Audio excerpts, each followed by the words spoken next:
A 4-year-old sits down at a table for a simple test, one that's supposed to predict how their entire life will turn out. The test is a single marshmallow.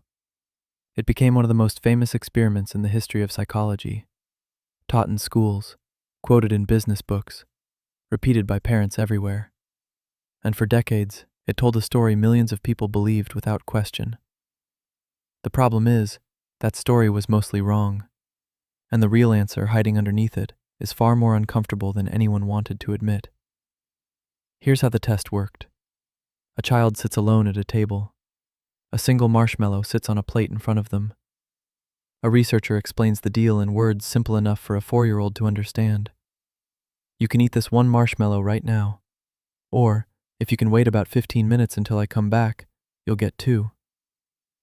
Then the adult leaves, and the child is left alone with the hardest decision of their tiny life. Some kids grab it the second the door clicks shut. Others hold out, squirming, covering their eyes, singing to themselves, sitting on their own hands so they physically can't reach it. And here's the claim that made this experiment legendary. The kids who waited grew up to be the winners. Higher test scores, better jobs, healthier bodies. The kids who grabbed it early grew up to struggle. And supposedly, you could read all of it off a preschooler, years before they could read a single sentence themselves. One test, one marshmallow, an entire life decided at age 4. There were 1,000 TED Talks about it, a whole shelf of parenting books. It built an entire industry around a single word: willpower. There was just one problem. When scientists finally tested the idea properly, it mostly fell apart. Let's be clear about what's true. The experiment itself was real. That part was never in question. It began at Stanford University, at a preschool called the Bing Nursery School in the late 1960s. The psychologist behind it was a man named Walter Mischel. Between 1968 and 1974, more than 600 children sat down in front of that treat. And at first, Mischel wasn't even trying to predict anyone's future. He was studying something much smaller: how children distract themselves to resist temptation. And what he found was interesting. The kids who lasted longest weren't powering through on raw willpower.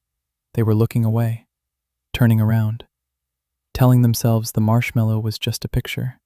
They were using tricks, not strength. The famous part came later. Years after the original test, Mischel and 2 colleagues went looking for the children who had taken it. They were teenagers now. And when the researchers compared how long each child had waited as a preschooler against how they were doing as adolescents, the numbers were staggering. The children who had waited the longest scored, on average, about 210 points higher on the SAT. That's the moment a lab result turned into a legend, because it told a story people desperately wanted to hear: that success isn't about luck or money or where you happened to be born. It's about character, grit, the strength to say no to what you want now for something better later. And that's a beautiful idea. It puts your whole life back in your own hands. And very quietly, it tells the people who already made it that they earned every single piece of it. So the willpower gospel spread everywhere. Schools built lessons around it. Companies built training programs around it. Parents watched their own kids hover over a cookie and quietly wondered what they were seeing. Mischel himself wrote a best-selling book about it decades later, and the title said the quiet part out loud. The Marshmallow Test, Mastering Self-Control. This one skill, it promised, was the engine of a good life, something you could train like a muscle. There was just one problem, and it was hiding in plain sight, inside the original study. Look at who those children actually were. They were the sons and daughters of Stanford professors, graduate students, and staff. Kids growing up on or around one of the most elite university campuses on Earth. And the famous follow-up, the one with the SAT scores, tracked down fewer than 100 of them. Around 90 children from one of the most comfortable corners of America. From that narrow little group, the world decided it had discovered a fundamental law of human nature. And there's a deeper trap in a sample like that. You cannot measure the effect of a hard childhood in a room where nobody had one. Every child in that study already had stability, already had comfort, already had a future safe enough to plan around. The one thing that might actually explain the results was the one thing that room had erased. And for almost 30 years, nobody ran it again at real scale. Then, in 2018, 3 researchers finally did. Their names were Tyler Watts, Greg Duncan, and Hao-Nan Kwon. They rebuilt the Marshmallow test, but bigger and fairer. Instead of 90 children from a single elite preschool, they used a sample of around 900 kids from across the country. Different incomes, different races, different kinds of homes. The range the original never had. And they did one more thing that changed everything. They accounted for the family each child came from, the money the parents had, their level of education, the stability of the home. Then they checked whether the magic still held up. It mostly didn't. The link between waiting and later success was still there, but it was about half the size everyone believed. And once they factored in the child's background, most of what was left simply melted away.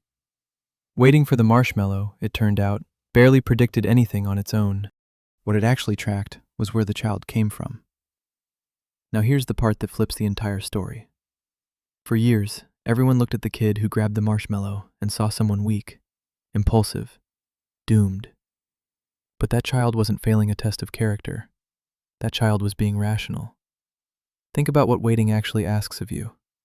It asks you to believe that the second marshmallow is really coming, to trust that the adult who made the promise will come back and keep their word. And not every child has been given a reason to believe that. In 2013, researchers at the University of Rochester showed this in the cleanest way imaginable. Before any marshmallow appeared, they had each child sit down for a small art project with an adult. And that adult made a promise. Wait a few minutes, they said, and I'll come back with a brand new set of art supplies. For half the children, the adult kept that promise. They came back with a tray of the good stuff. Then made a second promise, and kept that one too. For the other half, the adult lied. They walked out and came back empty-handed. Sorry, they said, I made a mistake. We don't have anything after all. Then made a second promise, and broke that one too. So before the real test even began, every child had already learned one thing: whether this grown-up's word was worth anything at all. And then, and only then, came the marshmallow. The children who had just learned the adult was reliable waited an average of 12 minutes. The children who had learned the adult couldn't be trusted waited only about 3. Same marshmallow, same room, children of the same age. 4 times the patience, from nothing but a single lesson about whether a grown-up keeps their word. Now picture a child who's been told to wait 100 times and watch the reward quietly turn into nothing. The toy that was always coming and never came. The parent who promised to be there and wasn't. To that child, a stranger offering a second marshmallow is just one more adult who probably won't deliver. Taking the sure thing isn't a crack in their character. It's the only guaranteed win in the room. So think about what that test was really measuring all those years. It wasn't measuring the strength inside the child. It was measuring the stability around them. A kid whose parents keep their promises usually has money and time, and a calm house where dinner shows up when it's supposed to. A kid who grabs early has often lived a life where good things are here now and gone by morning. One of those children looks patient, the other looks impulsive. But the gap between them was mostly written long before either of them ever sat down at that table.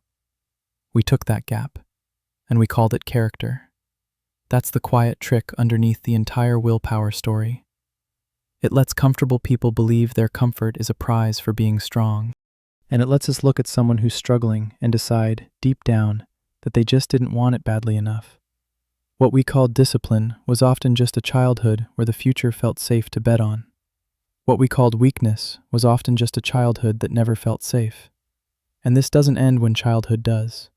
The same logic quietly follows people for the rest of their lives. When you watch someone spend their last few dollars instead of saving them, it's easy to call it bad discipline.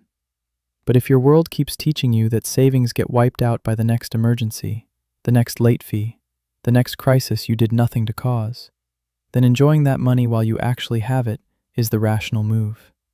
Patience is a bet on the future, and you only place that bet if someone has handed you a future steady enough to bet on. Now, to be fair, there is a small, real signal buried in all of this. Self-control isn't nothing. A little of that early patience does seem to carry forward. But it's a whisper, not the roar we turned it into. Mostly, that marshmallow was never a window into the child. It was a mirror for the home standing behind them.